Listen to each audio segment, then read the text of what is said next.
Hello, NBA fans. Daily news about the Los Angeles Lakers. I'm a fan of the Lakers show and I hope you'll subscribe to the channel and give it a like. The Lakers have been interested in Nick Claxton for some time now. The Brooklyn Nets center offers athleticism and runs the court well.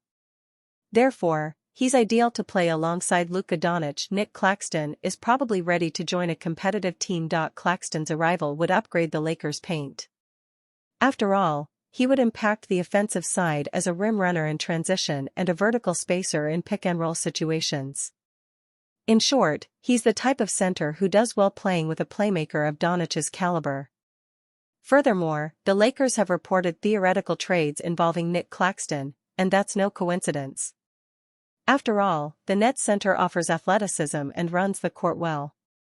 Therefore, he's ideal to play alongside Luka.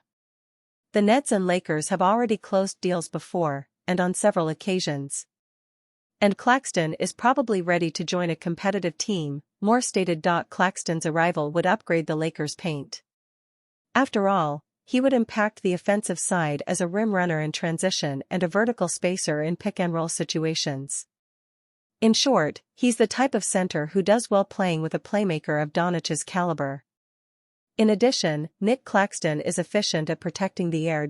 If this deal goes through, the Lakers will have a reliable center to develop with DeAndre Ayton, who has been playing well for the Lakers. Los Angeles Lakers, who rank 25th in defensive rating, could reportedly pursue Brooklyn Nets center Nick Claxton ahead of the NBA trade deadline. Per Hardwood Paroxysm's Matt Moore, there's chatter of the Nets and Lakers possibly working on a deal, with Michael Porter Jr. also mentioned as a Lakers trade target. Have heard about a lot of talks between the Lakers and Nets the past 2 years, and they did the DFS trade already, so there's a relationship. Claxton would be a very good get, but there's also the possibility of their going in for MPJ, Moore wrote. Claxton, one of the best rim protectors in the NBA, would be a huge get for a Lakers team that ranks 16th in opponent paint points, 50.6, and 29th in blocked shots, 4.0. Lakers need Ayton upgrade? Another concerning metric for the Lakers is that they rank dead last in opponent pick-and-roll field goal percentage, .597, against the roll man, which is a huge red flag for their defensive pressure at the rim. By all accounts, DeAndre Ayton and Jackson Hayes, the Lakers' two centers, have not been good enough at protecting the basket. Claxton may not be as offensively skilled as Ayton, but he'd be a tremendous defensive upgrade for J.J. Redick's team. Besides being an elite rim protector and shot blocker, he has the foot speed and lateral quickness to switch onto perimeter players and oftentimes negate two offensive threats at once. Look no further than the fact that Claxton has anchored the Nets' 8th-ranked defense since December 1st, during which time they've given up an impressive 113.2 points per 100 possessions. The Lakers rank number 29 in the same timeframe. The Nets, in fact, ranked number 1 in defense in December, when they held teams to a meager 105.4 points per 100 possessions while going 7-4 through 11 games. Lakers trade target, Nick Claxton. The buzz surrounding Nick Claxton and the Lakers is not new. In late November, Clutch Point's Brett Siegel reported that Claxton is on the Lakers' trade target list since he fits the profile of a rim runner and a lob threat that franchise star Luka Doncic always thrives next to. Doncic had tremendous success playing next to similar players such as Daniel Gafford and Derek Lively too in Dallas. Speaking of Claxton, it is worth mentioning that he has been a center on the Lakers' wishlist dating back to last season, Siegel reported on November 28. He is very much in play to be traded as one of the best center trade candidates before February, added the insider. The Nets are reportedly seeking at least one unprotected first-round pick for Claxton, who has 3 years left on the 4-year, $97 million contract he signed with the Nets in June 2024. Hypothetically, a Lakers trade package could include the expiring deals of Rui Hachimura and/or Gabe Vincent, Dalton Knecht, and their 2032 first-rounder. Claxton is averaging a career-high 12.8 points, 7.6 rebounds, and 1.4 blocks on 59% shooting in his 7th season in Brooklyn. Lakers trade rumor signals a brutal mistake that would haunt them for years. The Lakers are reportedly interested in Jonathan Kuminga. The Los Angeles Lakers are reportedly interested in acquiring Golden State Warriors forward Jonathan Kuminga. It's an unexpected development that seemingly stems from the team's desire to add athletic wings who can defend at a high level. Though Kuminga has gotten the short end of the proverbial stick with the Warriors, the Lakers must avoid trading for him at all costs.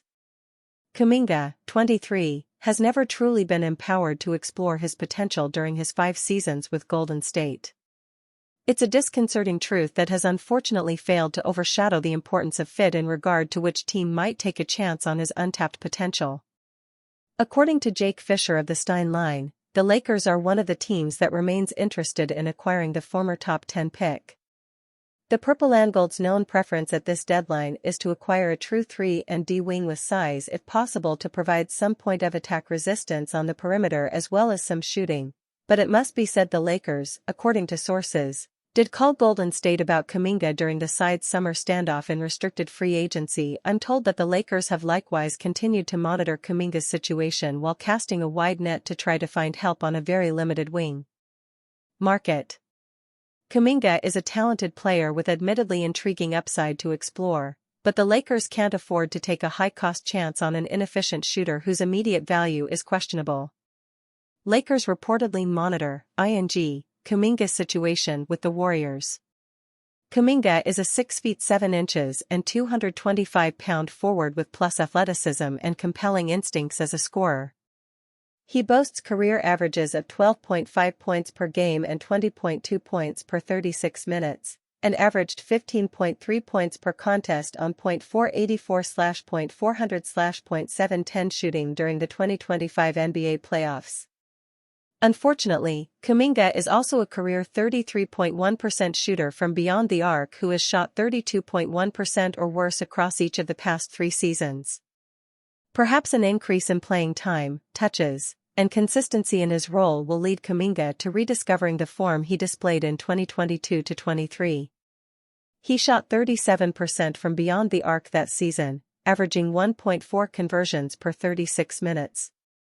Unfortunately, it's been 3 long years since Kuminga displayed that level of efficiency and proficiency, and the Lakers are already inefficient at number 25 in three-point field goal percentage. There's admittedly some merit to the belief that Kuminga can help on defense, as he ranks in the 91st percentile in perimeter isolation defense, per Basketball Index. The situations with Golden State and Los Angeles wouldn't be all that different, however, as he'd be joining a team with multiple high-volume stars on the roster. Compounded by the fact that he's owed $22.5 million in 2025-26, the Lakers need to part with potentially valuable assets for an imperfect fit. Suppose it's Rui Hachimura who's shipped out in an attempt to make the salaries align and convince the Warriors to agree to a deal. The Lakers would effectively be losing a similar player whose skill set better suits the rotation. If it's a draft pick, then another long-term asset would be lost for an unknown commodity in regard to chemistry and how their abilities can be integrated. With only 3 guaranteed seasons remaining on Luka Doncic's contract and Austin Reeves soon to sign a lucrative new deal, the Lakers simply can't afford to gamble on Kuminga with so much at stake. Proposed Lakers trade that could land a defensive specialist. A proposed 3-team trade between the Los Angeles Lakers, New Orleans Pelicans, and Brooklyn Nets that would allow the Lakers to acquire Herb Jones in exchange for Rui Hachimura, a first-round pick, and a second-round pick. The Los Angeles Lakers season has become increasingly difficult in recent weeks. Between Austin Reeves' injuries, rumors about LeBron James' future, and a defense that is almost never effective, the LA franchise must do something to avoid falling out of the playoff picture. The number one priority must be to bring in a defensive player who can add more solidity to the team. New Orleans Pelicans wing Herb Jones would undoubtedly fit the bill, even if he is not yet an exceptionally gifted offensive player.